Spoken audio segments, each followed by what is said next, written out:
Assalamualaikum warahmatullahi wabarakatuh. Bismillahirrahmanirrahim. Alhamdulillahilladzi bi ni'matihi tatimmus shalihat. Asyhadu an la ilaha illallah wahdahu la syarikalah wa asyhadu anna sayyidana Muhammadan abduhu wa rasuluhu la nabiyya ba'dah. Allahumma salli wa sallim wa barik ala sayyidina Muhammadin wa ala alihi wa ashabihi ajmain, amma ba'd. Jamaah rahimakumullah, mari sama-sama kita awali ta'lim kita pada malam hari ini dengan sama-sama mengucapkan Alhamdulillahirabbil alamin. Puji dan syukur kita kepada Allah atas nikmat-nikmat yang Allah berikan kepada kita. Salawat serta salam semoga selalu Allah curahkan kepada Nabi kita Sayyidina Muhammad sallallahu alaihi wasallam, juga kepada keluarga, sahabat dan pengikut beliau ila yaumil qiyamah. Usi nafsi wa iyyakum bitaqwallah. Jamaah rahimakumullah, pada kesempatan malam hari ini ulun hanya menyambung lidah dari ulama Uzbekistan, Imam Abu Layth As-Samarqandi. Sama-sama kita mendengarkan petuah-petuah beliau yang tertuangkan di dalam kitabnya yang berjudul Tanbihul Ghafilin. Tanbih itu mengingatkan atau peringatan, juga berarti nasihat. Al-Ghafilin buat orang-orang yang mudah lupa, orang yang sering lalai. Jamaah yang dimuliakan Allah Subhanahu wa taala, pada sebuah bab yang berjudul Babus Sabri 'alal Bala'i Wasyiddah, beliau menyebutkan sebuah riwayat dari Nabi sallallahu alaihi wasallam melalui sahabat yang bernama Sayyiduna Abdullah bin Abbas. Sayyiduna Abdullah bin Abbas bercerita, kuntu radifa Rasulillah sallallahu alaihi wasallam. Aku pernah berbonceng di belakang Nabi sallallahu alaihi wasallam. Dan kala itu Nabi berkata, ya gulam, ala u'allimuka kalimatin yanfa'ukallahu bihin. Wahai anak muda, ala u'allimuka, maukah kamu aku ajarkan kalimat, beberapa pesan, yanfa'ukallahu bihin, dengan pesan-pesan itu Allah akan banyak memberikan manfaat kepada engkau. Maka Sayyiduna Abdullah bin Abbas menjawab, qultu bala ya Rasulullah, siap menerimanya duhai Rasul sallallahu alaihi wasallam. Maka Nabi pun mulai menyampaikan pesan-pesan yang dimaksud. Kata Nabi, ihfazillah yahfazak, jaga Allah, niscaya Allah selalu menjaga kamu. Ihfazillah tajidhu amamak, jagalah Allah, engkau selalu menemukan Allah ada di hadapanmu. Ta'arraf ilallahi fir raha ya'rifka fisyiddah, kenali Allah pada saat engkau dalam kelapangan, niscaya Dia akan mengenali engkau di saat kamu dalam kesulitan. Idza sa'alta fas'alillaha wa idza sta'anta fasta'in billahi, apabila engkau meminta maka mintalah kepada Allah. Apabila engkau mohon pertolongan, maka mohon pertolonganlah kepada Allah. Qad jaffal qalamu bima huwa kain, telah kering pena dengan apa yang telah digariskan oleh Allah Subhanahu wa taala. Falau annal khalqa kullahum aradu an yanfa'uka bi syai'in lam yuqaddirhu Allahu lak lam yaqdiru alaih. Seandainya semua makhluk mereka ingin memberikan keuntungan atau kemanfaatan yang Allah tidak pernah mentakdirkannya untukmu, maka semua makhluk tidak akan mampu untuk memberikan kemanfaatan tersebut kepada engkau.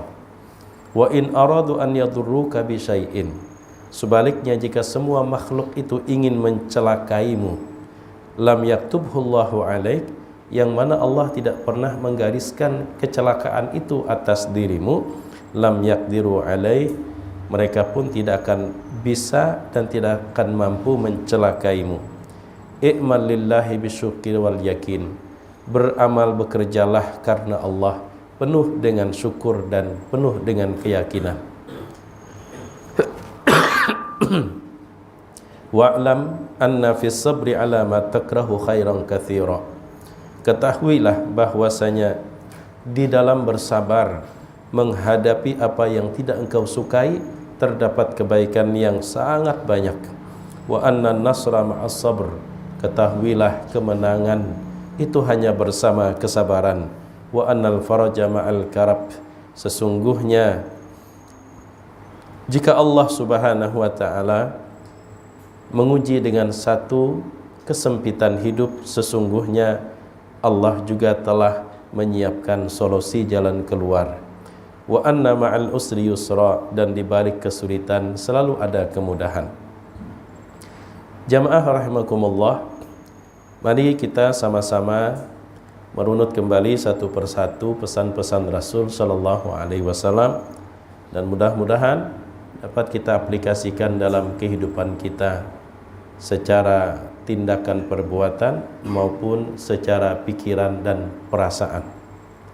Karena pesan-pesan Nabi sallallahu alaihi wasallam yang baru ulun sampaikan, yang beliau sampaikan kepada Sayyidina Abdullah bin Abbas, ini mencakup banyak hal, mencakup persoalan akidah, masalah hati, juga masalah syariat zahir yang mesti terus harus kita lakukan.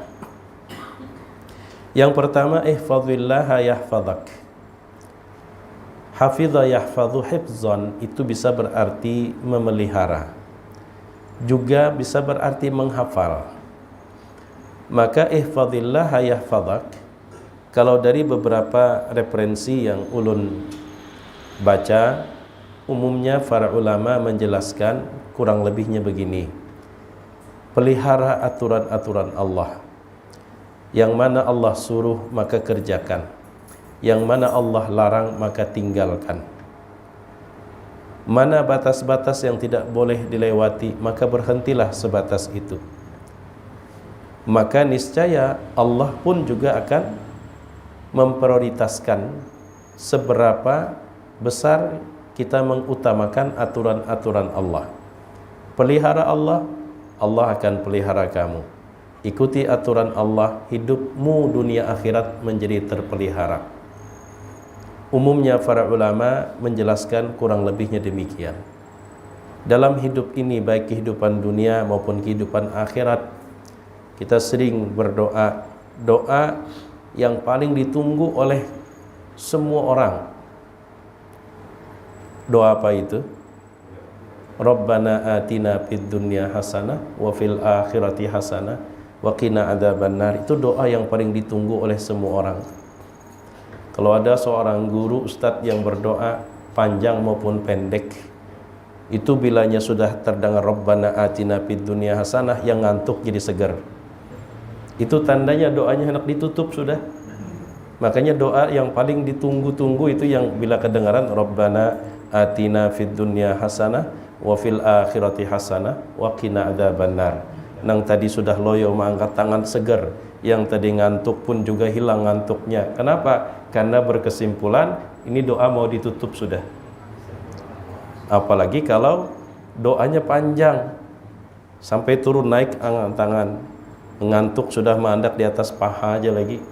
Banyak sudah mendengar bagian Rabbana atina fid dunya hasanah, semuanya segar. Itu ujar ayahanda Kiai Haji Fahusin Nafarin. Itu doa yang paling ditunggu oleh semua orang, yaitu Rabbana atina fid dunya hasanah wa fil akhirati hasanah wa qina adzabannar. Kita pengen mendapatkan kebaikan di dunia, kita pengen juga mendapatkan kebaikan di akhirat. Kenapa doa itu disebut dengan sapu jagat ya? Karena dunia dan akhirat diborong.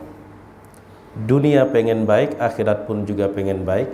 Di dunia pengen dijauhkan dari hal yang buruk, demikian juga di akhirat.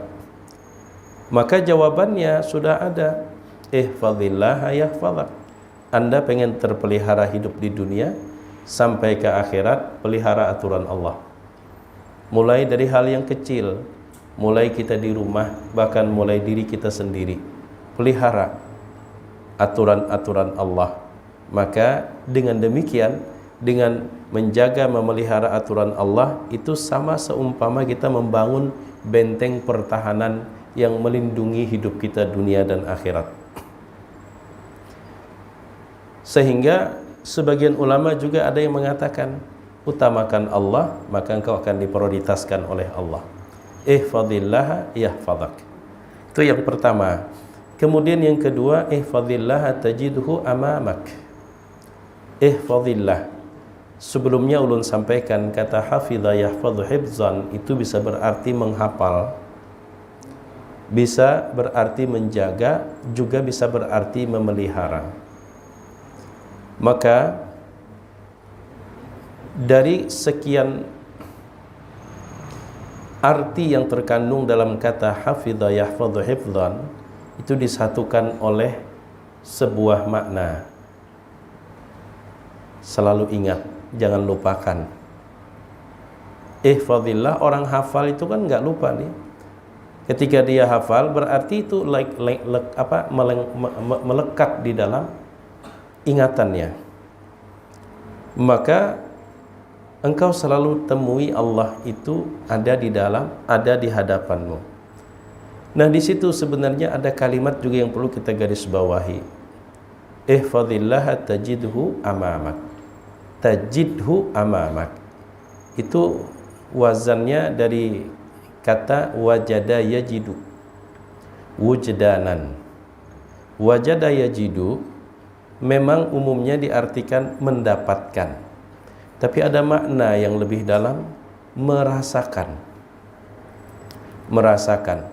Salah satu bukti bahwa wajada yajidu juga bisa berarti merasakan, itu sabda Nabi SAW, idza wajada ahadukum fi batnihi syai'a fa ashkala alaihi akhraja minhu syai'un am la fala yakhrujanna minal masjidi hatta yasma'a sautan aw yajida rihan aw kama qala sallallahu alaihi wasallam. Idza wajada ahadukum fi batnihi, apabila merasakan oleh salah seorang di antara kalian, fi batnihi, di dalam perutnya, syai'a, sesuatu, akhraja minhu syai'un amla, apakah keluar sesuatu atau tidak, ragu-ragu nih, bakantutkah kadakah, maka ujar Nabi fala yakhrujanna minal masjid, maka janganlah dia keluar dari masjid hatta yasma' sautan au yajida rihan, sampai betul-betul dia mendengar ada suara kentut atau mencium adanya bau. Selama tidak ada suara, selama tidak ada bau, maka perasaan was-was itu abaikan, kata Rasul sallallahu alaihi wasallam, karena hukum wudunya masih ada. Hadis itu pula yang menjadi landasan kaidah fikih yang berbunyi al-yaqin la yazulu bisyak. Sesuatu yang telah diyakini tidak akan tergeser oleh sesuatu yang hanya dugaan, apalagi hanya ragu-ragu. Nah, jamaah yang dimuliakan Allah, sehingga demikian kita akan maknai ihfazillah tajidhu amamak. selalu ingat Allah. Allah itu selalu ada, engkau rasakan di hadapanmu. Nah, di sini ada bahasan yang siogianya tidak boleh kita lewatkan. Sebagai orang beriman, kita meyakini bahwa Allah itu ada. Walaupun kita tidak pernah melihat dengan kasat mata secara langsung. Yang hanya kita lihat adalah karya-karyanya. Melalui ciptaan-ciptaannya itulah kita meyakini bahwa Allah itu ada, Sang Pencipta. Ketika kita melihat langit, ketika melihat bumi, melihat sekitar kita, maka akal yang Allah anugerahkan kepada kita menyimpulkan tak mungkin ada dengan sendirinya. Pasti ada yang menciptakan. Semakin ciptaan itu luar biasa, maka semakin tumbuh besar rasa keagungan dan kehebatan Sang Pencipta. Karena itulah sebagai orang beriman, kita meyakini Allah itu ada. Dan Allah itu selalu ada. Huwal awwal wal akhir wal zahir wal batin. Adanya tidak ada permulaan, adanya juga tidak ada penghabisan. Dan Allah memang selalu ada, hanya sering hilang dan lenyap dari ingatan dan pikiran. Jadi ada dua hal, Allah itu ada, tapi Allah itu sering hilang. Hilangnya bukan pada realita, tidak, tapi hilangnya dari ingatan dan penglihatan kita, dari pikiran dan ingatan. Ulun berikan sebuah contoh yang sederhana. Saat ini ulun ada di depan pian, duduk di atas kursi. Pada kenyataannya memang ulun di sini dalam musalla ini, sehingga ulun ada duduk di sini dan juga ada dalam penglihatan dan pandangan pian. Tapi ketika pian pejamkan mata, ulun hilang. Tapi bukan hilang dari sini, hilangnya dari penglihatan pian. Padahal ulun tidak pernah hilang, ulun tetap ada di sini. Cuman manakala pian berpajam, maka sudah lenyap sosok ulun dari penglihatan, tapi masih ada di sini. Itulah yang ulun maksud. Ingatlah Allah. Agar Allah itu sebagaimana selalu ada, juga selalu ada dalam ingatan dan dalam pikiran kita. Karena itulah Rasulullah SAW ajarkan kita zikir. Zikir pagi, zikir petang, bahkan untuk hal-hal yang kita anggap itu hal sepele, Rasul ajarkan bacaan. Salat pun bertujuan aqimis salata li dzikri, untuk mengingat aku, kata Allah, sebab aku sering hilang dalam ingatanmu, padahal aku tidak pernah hilang. Sekejap pun tak pernah hilang Allah, Maha Suci Allah. Cuman sering hilang dari ingatan kita. Supaya Allah itu ada dan juga selalu ada dalam ingatan dan pikiran kita, maka dibantu oleh Nabi kita Sayyidina Muhammad SAW, dengan beliau ajarkan kita zikir, bangun guring, alhamdulillahilladzi ahyana ba'dama amatana wa ilahin nusur, agar Allah itu hadir dalam ingatan dan pikiran kita. Padahal kita lupakan maupun kita ingat, Allah itu selalu ada. Kita lupakan, tetap ada. Kita ingat pun juga ada. Nah, maka agar Allah Subhanahu wa ta'ala itu sebagaimana selalu ada dan agar selalu ada dalam ingatan dan pikiran, disitulah Allah perintahkan, ya ayyuhalladzina amanu dzkurullaha dzikran katsira. Wahai orang-orang yang beriman, berzikirlah kepada Allah sebanyak-banyaknya. Sebanyak-banyaknya. Fadhkuruni adzkurkum. Ingatlah aku, engkau akan aku ingat. Jamaah yang dimuliakan Allah Subhanahu wa ta'ala, di setiap momen dalam kehidupan kita itu selalu ada zikir. yang bertujuan agar Allah itu selalu hadir dalam ingatan kita. Makanya diingatkan Rasul, ihfadillah tajidhu amamak. Selalu jangan lupakan Allah, engkau akan merasakan Allah itu selalu ada di hadapan. Maksudnya begini, kita pengen melakukan sesuatu apapun, maka sebelum kita memulai, di hadapan kita ini, antara pekerjaan kita dengan kita itu Allah. Tajidhu amamak. Engkau rasakan Allah itu di depan kamu. Pengen makan aja, minimal bismillahirrahmanirrahim.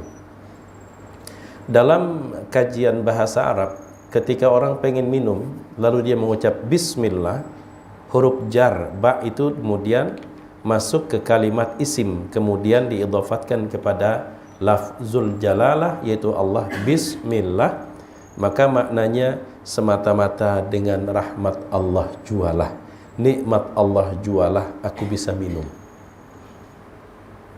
Jadi sebelum air itu masuk ke dalam mulut kita, maka kalau boleh diilustrasikan, seakan-akan nih air di depan kita nih Allah. Sebelum kita menyentuh air, maka lewati dulu ini. Ingat dulu yang memberikan nikmat itu kepada kita, yang memberikan air kepada kita. Saat orang pengen makan, bismillah, maka artinya dengan rahmat Allah, dengan karunia-Nya, dengan pemberiannya, aku bisa makan. Pengen berpakaian pun juga sama. Hendak masuk WC, keluar WC, mengenakan baju di depan cermin, kemudian menghadapi hidangan, selesai makan, hendak keluar turun dari rumah, bismillahi tawakkaltu 'ala Allah, la haula wala quwata illa billah.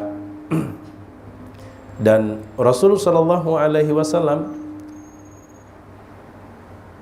menjelaskan apa keuntungan orang yang selalu mengawali perbuatannya itu dengan mendahulukan ingat kepada Allah. Kullu amrin dibalin lam yubda bil basmalah wa fi riwayatin bilhamdilillah fahuwa aqta. Setiap perkara baik atau perkara penting tapi tidak dimulai dengan menyebut asma Allah, tidak dimulai dengan bersyukur bahwa ini adalah anugerah dari Allah, maka kurang mendapatkan keberkahan. Berarti ketika sebelum kita melakukan aktivitas apapun, kita mulai dengan mengingat Allah, sekaligus kita memohon pertolongan kepada Allah. Kalau pekerjaan ini berat, minta dimudahkan, maka Allah akan limpahkan keberkahan, bertambah-tambah kebaikan. Apalagi dalam sebuah atau salah satu zikir pagi dan petang, bismillahilladzi la yadur ma'asmihi syai'un fil ardi wala fis sama wa huwas samiul alim. Bismillah, bersama Allah, bersama isim Allah, bersama asma Allah. Alladzi la yadur, yang tidak akan mampu mencelakai, ma'asmihi, selama bersama asma Allah, syai'un, sesuatu apapun, fil ardi wala fis sama, baik di bumi maupun di langit. Nabi ngajarkan demikian. Selain keberkahan Allah limpah luahkan, Allah juga lindungi. Pengen keluar rumah, bismillahi tawakkaltu 'ala Allah, la haula wala quwata illa billah. Ketemu dengan sahabat, saling mendoakan assalamualaikum. Kemudian pada saat pengen masuk ke pasar, pengen masuk ke masjid, di setiap momen aktivitas hidup kita selama 24 jam, potong masa tidur, itu selalu ada bacaan. Cuman pertanyaannya, kenapa Allah hanya perintahkan kita banyak mengingat, bukan selalu ingat? Bukankah Allah itu bukan banyak ada? Allah itu selalu ada. Kenapa tidak perintahnya selalu ingat, selalu berzikir? Tapi uzkurullaha dzikran katsira, banyak-banyak. Karena memang Allah telah berfirman, la yukallifullahu nafsan illa wus'aha.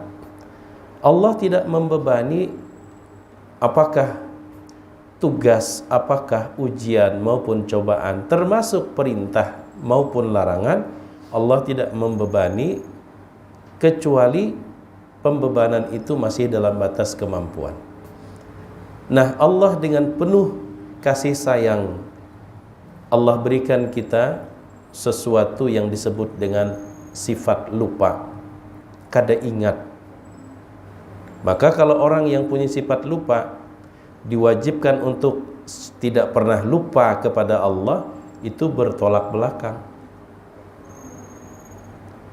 Kalau Allah perintahkan umpama tidak boleh sekejap pun lupa kepada Allah, sekiranya Allah wajibkan demikian, maka akan bertolak belakang dengan la yukallifullahu nafsan illa wus'aha. Kenapa? Karena manusia diberikan Allah sifat lupa. Karena adanya sifat lupa itulah perintah mengingat Allah itu sebanyak-banyaknya. Bila nyapa serahat kada ingat, bebulik pulang ingatakan, bebulik pulang ingatakan. Sehingga kalau seorang muslim dia rutin mengamalkan zikir dan doa yang diajarkan oleh Nabi, hampir setiap jam dia selalu ingat kepada Allah selama 24 jam. Ya, potong tadi masa guring lah. Tapi orang yang tidur, sebelum tidur berzikir kemudian berwudu, itu semasa selama dia tidur dihukumkan dia berzikir kepada Allah, asal hendak guring itu bebacaan, artinya mengakhiri aktivitas jaganya dengan zikir, maka semasa dia tidur pun hukumnya sama seperti orang berzikir. Apalagi kalau ditambah dengan bersuci dari hadas kecil, berwudu. Dalam sebuah riwayat Rasulullah SAW berpesan kepada Sayyidina Anas bin Malik bahwa orang yang berwudu kemudian meninggal dunia dalam keadaan berwudu itu diberikan, dicatat pahala orang mati syahid. Pahala orang mati syahid. Itu pesan Nabi SAW kepada Sayyidina Anas bin Malik. Nah, jamaah yang dimuliakan Allah Subhanahu wa taala, jadi ihfazillaha tajidhu amamak. Hadirkan Allah dalam ingatan kita.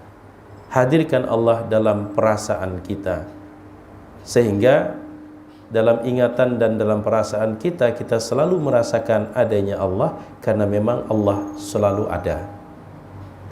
Nah, di sisi lain, kekhawatiran atau risiko kalau kita melupakan Allah.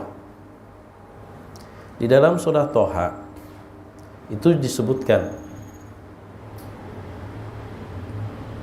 famanittaba'a hudaya fala yadhillu wa la yashqa wa man a'rada an dzikri. Nah, wa man a'rada an dzikri itu ayat 120-an surah Toha.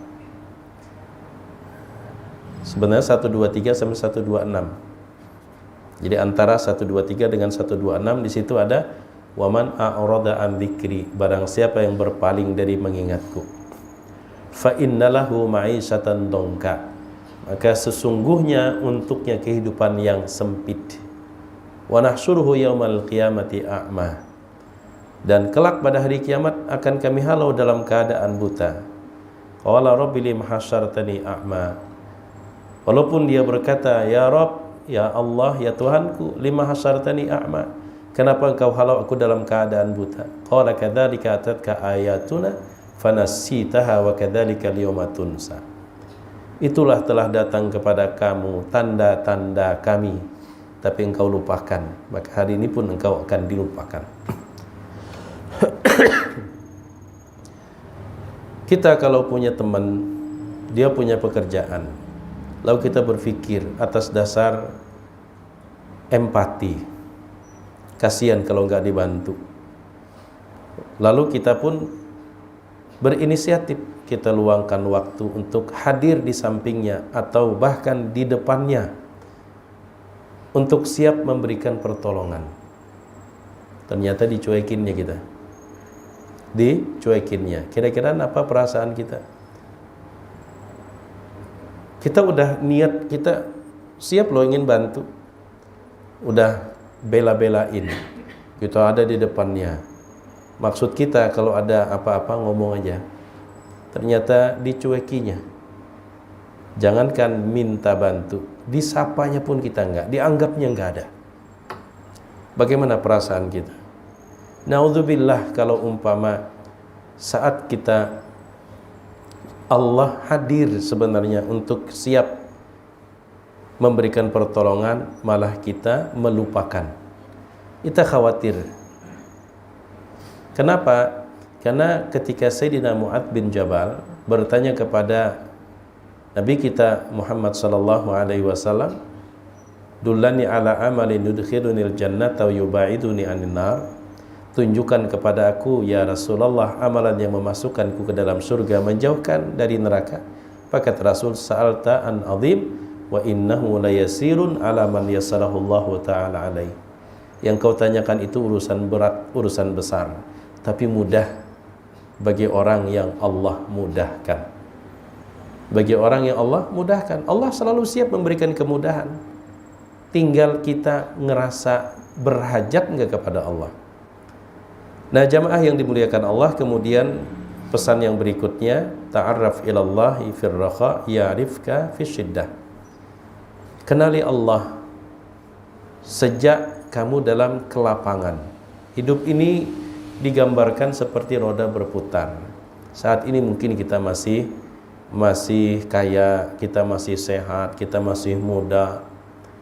Tapi waktu pasti akan memakan usia kita. Ada kalanya kita berada di bawah nanti. Maka dekati Allah, kenali Allah jauh-jauh sebelum kita menghadapi masalah yang cukup serius. Pada saat kita dalam kelapangan, disitulah seharusnya kita mulai kedekatan kita kepada Allah. Cuman umumnya orang biasanya gitu, bilanya sudah usaha macet, utang tagih hurang, pina rancak kelihatan di musala, di masjid, di majlis, di mana-mana menyasah kesana kemari. Umumnya orang seperti itu. Tapi mun pian-pian kadalah, karena memang sudah istiqomah, sudah biasa ikut pengajian, sholat berjamaah. Sayyiduna Abdullah bin Abbas meriwayatkan, "Salasun man razaqahunnallahu faqad ruzika khairat dunya wal akhirah." Ada 3 perkara yang jika Allah berikan 3 perkara itu kepada seseorang, maka sesungguhnya dia telah diberikan kebaikan dunia dan akhirat. Yang pertama, ar-ridha bil qada.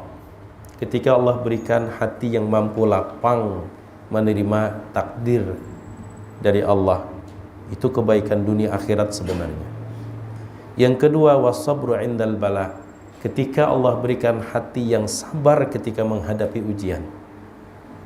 Kesabaran itu adalah kebaikan dunia dan akhirat. Kemudian yang ketiga, wadu'a'u firraha. Sudah rajin berdoa mulai dari hidupnya masih lapang. Rajin sudah berdoa. Pada saat orang umumnya sudah kesusahan hanya rancak berdoa. Imam Al-Ghazali di dalam bukunya Minhajul Arifin itu menjelaskan tentang hakikat doa. Sekiranya tidak ada perintah di Al-Quran maupun hadis Nabi menyuruh kita ini berdoa, sekiranya tidak ada perintah, maka status kita sebagai hamba itu sudah cukup menjadi alasan kita harus berdoa kepada Allah. Kenapa? Karena kalau orang berdoa itu hanya sekedar melaksanakan perintah. Wa qala rabbukum ud'uni astajib lakum. Berfirman Allah, ud'uni astajib lakum. Ayo berdoalah kepadaku. Kalau orang meminta kepada Allah itu hanya semata-mata lantaran melaksanakan perintah yang ada dalam Al-Quran maupun dalam hadis Nabi. Kira-kira mun kada ada perintah berdoa kadanya. Kata berdoa berarti tidak mengaku hamba dia. Makanya sekiranya kata Imam Al-Ghazali, Nabi kan bersabda, ad-du'a'u huwal ibadah. Doa itulah sebenarnya pengakuan seseorang bahwa dia itu hamba. Merasa kada mampu, merasa lemah, merasa berhajat kepada Allah, lalu diekspresikan, dituangkan dalam bentuk meminta, berdoa karena tidak mampu. Sekarang kata Imam Al-Ghazali, kalau orang itu berdoa kepada Allah hanya semata-mata melaksanakan perintah, sekiranya kada ada perintah pang kada berdoanya lah. Sekiranya tidak ada perintah, apa dia bukan seorang hamba yang tak berdaya? Maka berdoa kepada Allah itu adalah pertama karena kita hamba yang berhajat kepada Allah, yang kedua Allah secara langsung menyuruh kita untuk berdoa. Allah secara langsung menyuruh kita untuk berdoa. Makanya kalimat berikutnya, idza sa'alta fas'alillah wa idza sta'anta fasta'in billah. Kalau minta, mintalah kepada Allah. Mohon pertolongan, mohon kepada Allah. Maksudnya ini adalah selalu memohon kepada Allah. Ulun khawatir ya. Memang kita tetap harus menghormati apa yang disebut dengan perbedaan dalam memahami nas-nas agama selama pemahaman itu tidak menyimpang ya. Pada malam Sabtu kemarin ulun ditanya, Pak Ustadz, kalau berdoa sesudah sholat sunnah itu kan ada perintahnya, ada sunnahnya. Tapi bagaimana sesudah sholat fardu? Sebagian kawan-kawan kita mengatakan tidak ditemukan dalil yang menjelaskan Nabi berdoa sesudah sholat fardu. Mana yang kita utamakan? Jadi ujar ulun, sebenarnya bukan tidak ada dalilnya, belum menemukan. Emang ada dalilnya Pak Ustadz? Sebenarnya dalilnya ada. Silahkan jar ulun pian buka tafsir Ibnu Katsir, tafsir Tanwirul Miqbas min tafsir Ibni Abbas, ataupun tafsir Jalalain. Coba buka akhir surah Al-Insyirah. Bagaimana penjelasan sahabat Nabi Sayyidina Abdullah bin Abbas. Fa'idha faraghta fansab. Apa maknanya? Salah satu penafsiran Sayyidina Abdullah bin Abbas, idza faraghta, apabila engkau selesai. Selesai dari apa? Beliau menjelaskan, minas salati maktubatan kanat am nafilah. Dari salat, baik salat fardu maupun salat sunnah. Idza faraghta fansab fa'at'ib bid-du'a. Sahabat Nabi menjelaskan. Cuman kita hanya fokus kepada hadis. Kita lupa bahwa dalam Al-Quran telah dijelaskan. Padahal kan Nabi mengatakan, taraktu fikum amran in tamassaktum bihi ma lan tadilu abada. Aku wariskan kepada kalian dua perkara. Kitabullah, Al-Quran, kemudian sunnah dan tuntunan Nabi. Kadang orang hanya fokus kepada sunnah, tapi dia lupa bahwa Al-Quran, kalau sudah dijelaskan dalam Al-Quran, dalam sunnah kita tidak menemukan, bukan karena tidak ada dalilnya, karena sudah ada di dalam Al-Quran. Fa'idha faraghta fansab. Yang menjelaskan itu bukan generasi tabi'in, tapi generasi sahabat Sayyidina Abdullah bin Abbas. Idza faraghta. Memang kalimat Al-Qur'annya idza faraghta fansab. Bila kamu selesai maka bersungguh-sungguhlah. Tapi selesai dari apa? Sayyidina Abdullah bin Abbas selalu menjelaskan, idza faraghta minas salati maktubatan kanat am nafilatan. Fansab ay fa'at'ib bid du'a. Makanya kadang-kadang julun kita terjebak, apalagi dalam hal doa. Doa itu hakikatnya pengakuan kita sebagai hamba. Makanya Nabi sallallahu alaihi wasallam berkata, liyas'al ahadukum rabbahu hatta yas'al al-milha wa hatta yas'al syai'san alaihi dan qata. Mohonlah, mintalah kepada Allah walaupun hal kecil uyah habis. Padahal juhud di warung apalagi berjualan sing banyakan kada perlu berdoa kan gitu. Tetap hendaklah minta, berdoa kepada Allah walaupun yang diminta itu hanya urusan garam atau tali sendal yang putus. Nabi mengingatkan, menjadi hamba Allah dengan berdoa jangan pada saat menghadapi masalah berat aja. Jadilah hamba Allah dengan melalui doa bahkan pada saat hal yang kecil, karena doa itulah menunjukkan bahwa kita ini berhajat kepada Allah. Dengan berdoa itulah kita menunjukkan bahwa kita ini tidak mampu sebenarnya. Karena itu kita menjadi hamba lalu memohon kepada Allah. Itu sebenarnya hakikat doa, pengakuan bahwa kita tidak berdaya. Bahkan untuk urusan yang sepele pun sebenarnya kita tidak mampu. Kalau orang berdoa kepada Allah di saat masalah besar, umum sudah nang kaya itu. Nang luar biasa itu tetap berdoa kepada Allah padahal urusannya sepele. Ini bukan persoalan urusan yang dihadapi, persoalan dia mengaku hamba enggak. Jangan mengaku hamba di saat kita menghadapi masalah berat. Tetap mengaku hamba walaupun kita diuji dengan pekerjaan yang ringan. Kita ngaku hamba tetap. Mana kayak Pak Ustadz mun ulun jurang? Kecuali ada larangan berdoa hanyar. Tapi ketika tidak ada larangan, hanya kita tidak menemukan, lalu kemudian kita tidak boleh berdoa. Padahal doa itu sendiri pengakuan kita sebagai hamba. Pengakuan kita sebagai hamba. Nah jamaah yang dimuliakan Allah, sampailah waktu isya sudah. Semenit lagi. Oh 3 menit lagi.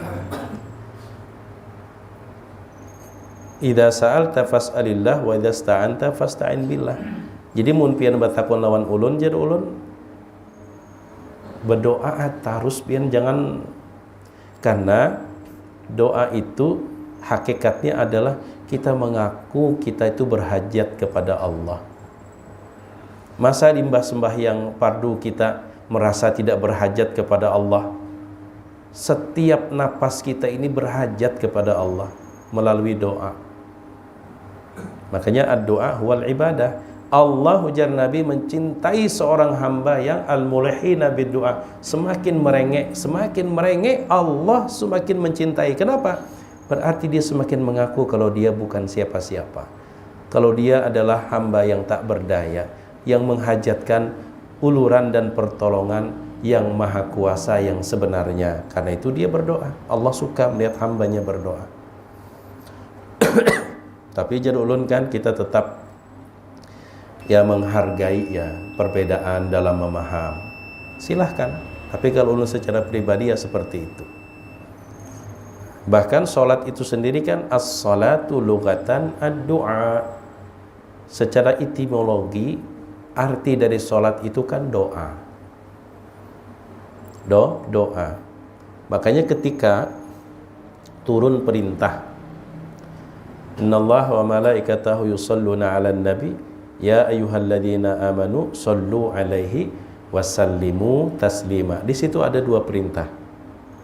Sallu wasallimu. Sallimu, ucapkan salam, itu udah biasa. Maka sahabat tidak bertanya tentang bagaimana mengucapkan salam kepada engkau, karena sebelum ayat itu turun sudah terbiasa mengucapkan assalamualaikum ya Rasulullah, assalamualaikum ya Nabi Allah. Ketemu ucapin salam itu udah biasa. Sehingga ketika ada perintah wasallimu taslima, ucapkan salam, mereka sudah lebih dahulu terbiasa untuk memberi salam kepada Rasul. Tapi perintah sebelumnya sallu alaihi, Sementara mereka memahami sholat itu, shalla yusalli, itu maknanya berdoa. Makanya sahabat bertanya, bagaimana kami berdoa atas engkau? Ujar kita tuh nang kayak apa semestinya? Karena kalimatnya masih umum, dan sahabat kalau mendoakan Nabi sudah sering sebelumnya, tapi kok turun lagi perintah? Maksudnya seperti apa doanya? Ya kata Nabi, qulu Allahumma sholli ala Muhammadin wa ali Muhammad kama shallaita ala Ibrahim wa ali Ibrahim wa barik ala Muhammadin wa ali Muhammad kama barakta ala Ibrahim wa ali Ibrahim. Ada nang fil alamina innaka Hamidum Majid, ada langsung innaka Hamidum Majid. Itu kurang lebih ya ada kisaran 9 sampai 11 redaksi atau 11 riwayat. 11 riwayat. Tapi apakah bersalawat untuk Nabi, mendoakan Nabi hanya sebatas itu? Maka kita kembali kepada memaknai ayat tersebut. Salawatnya Allah itu seperti apa? Maksudnya salawatnya malaikat itu seperti apa? Salawat umatnya untuk Nabi seperti apa? Para mufassirin sudah menjelaskan. Salawat dari Allah itu limpahan rahmat, salawat dari malaikat itu istighfar, salawat dari umatnya itu adalah ad-du'a birrahmah, memohon agar Allah curahkan rahmat kepada Nabi. Nah, dari situlah kemudian para ulama mereka tidak membatasi mendoakan rahmat untuk Nabi kita Sayyidina Muhammad, tidak hanya membatasi sebatas salawat Ibrahimiyah. Salah satunya pengantar buku Tarjih Muhammadiyah,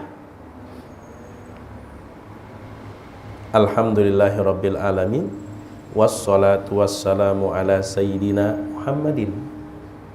Itu salawat bukan? Salawat. Atau seperti kita memulai pengajian, pertama-tama mari kita ucapkan puji dan syukur kepada Allah, kemudian salawat dan salam semoga Allah curahkan. Itu salawat bukan? Salawat juga itu. Kita memohonkan kepada Allah agar Allah curahkan rahmat dan kasih sayangnya. Nah, hanya saja untuk salawat Ibrahimiyah itu udah baku bila di dalam sholat. Di dalam sholat. Karena shollu kama ra'aitumuni usolli. Tapi di luar sholat silahkan. Mau pakai Sayyidina pun gak ada masalah. Bahkan ulun pun secara pribadi, ya, secara pribadi, kalau ada nama sahabat, ulun awali dengan kalimat Sayyidina. Sayyidina Abdullah bin Umar, Sayyidina Abdullah bin Abbas, Abdullah bin Mas'ud, Sayyidina Ali bin Abi Thalib. Ulun secara pribadi. Kenapa? Karena ulun malu. Orang-orangnya ketika manggil ulun kadang mau langsung Julpakar, pasti Ustadz Julpakar. Dengan kata Ustadz itu keinginan menghargai, ya, bukan mengkultuskan. Coba pian jadwal bertulisan situ langsung ngaran kada Ustadz kada awalnya. Ustadz awalnya menghargai. Kenapa orang selevel sahabat kok kita rasa enteng sekali untuk menyebut ngarannya? Sekalian aja jadwal malam hari ini Julpakar Ali, gitu aja. Gak usah dikasih Ustadz depannya, gak usah dikasih LC, apalagi ujungnya dikasih Hafizahullah umpama. Kalau cuman orang-orang selevel ulun aja umpama mendapatkan penghargaan ketika disebut nama, orang rasanya kada purun menyambat ngaran langsung, tapi ada ustadznya. Kenapa orang-orang selevel sahabat Nabi SAW, kalau ada yang membiasakan dengan Sayyidina Umar, Sayyidina Abdullah bin Abbas, kenapa dipersoalkan? Nah, jadi ulun secara pribadi ulun berpikir malu ulun. Karena di mana-mana kalau ketemu selama orang itu kenal selalu Ustadz, pada mau nyambut ngaran langsung. Malah bila ada yang menyambat Julpakar, nang mendengar ketulahan nyawa. Ketulahan nyawa aja. Itu kan sekedar penghormatan. Sekedar penghormatan. Apalagi sahabat Nabi itu kan level mereka udulun. Orang-orang yang sudah diberikan pengakuan dari Nabi SAW. Mereka adalah orang-orang adil. Adil itu tidak melakukan dosa besar dan tidak mengekali dosa kecil. Mun ulun pian kadang dosa ganal tigawi paribahasanya udahnya dosa halus dapat penghargaan ustad. Nah itu ulun secara pribadi ya, tapi ulun kada memaksa pian untuk sama, artinya kan itu ulun berharap mudah-mudahan itu bagian dari menghargai, menghormati siapa? Para sahabat Nabi sallallahu alaihi wasallam. Apalagi kalau sudah di pengadilan pian, waktu sidang, mohon izin yang mulia, selalu yang mulia tuh bang, sebelum berpandar yang mulia tuh ada terus, biar paribahasanya nang disambat yang mulia tuh gawiannya jual beli kasus dan perkara, biar gitu gawiannya atap di dalam ruangan sidang yang mulia, yang mulia, selalu yang mulia tuh bang. Nah ini yang mungkin barangkali dapat ulun sampaikan dalam kesempatan malam hari ini. Jadi cuman sempat kita 3 pesan. Yang pertama, ihfadillah yahfadhak. Kemudian yang kedua, ihfadillah tajidhu amamak. Dan yang ketiga, ta'arraf ilallah fir raha ya'rifka fisyiddah. Adapun idza sa'alta fas'alillah wa idza sta'anta fasta'in billah, itu adalah penegasan dari ta'arraf ilallah fir raha ya'rifka fisyiddah. Nah, ini yang dapat ulun sampaikan. Ampun maaf jika ada salah dan khilafnya. Terima kasih atas waktu dan kesempatan. Terlebih ulun sudah lawas kada berdapat lawan pian di mushola ini. Hadanallah wa iyyakum ajmain. Subhanakallahumma wa bihamdika asyhadu an la ilaha illa anta astaghfiruka wa atubu ilaik. Assalamualaikum warahmatullahi wabarakatuh.